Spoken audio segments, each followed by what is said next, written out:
Noong dekada 50, sa Barangay Bansalan, Davao del Sur, kumalat ang takot sa buong bayan dahil sa mga ulat ng mga misteryosong pagpatay ng mga hayop at biglaang pagkawala ng mga tao.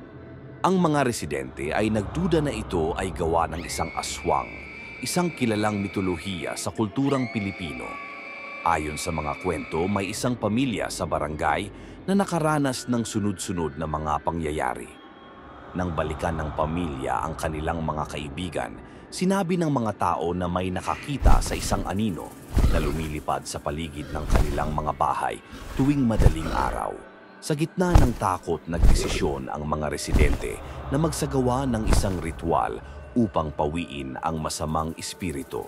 Kasama ang mga matatanda sa barangay, nagdaos sila ng isang misa at nag-alay ng mga pagkain sa mga espiritu.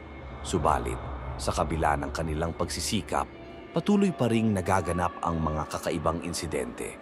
Isang gabi, may isang batang lalaki ang nakakita ng isang babae na naglalakad sa kagubatan na may puting suot at may mahahabang kuko. Naging dahilan ito upang lalo pang tumindi ang takot sa barangay. Dahil sa mga insidente, maraming pamilya ang umalis sa Barangay Bansalan at lumipat sa ibang lugar.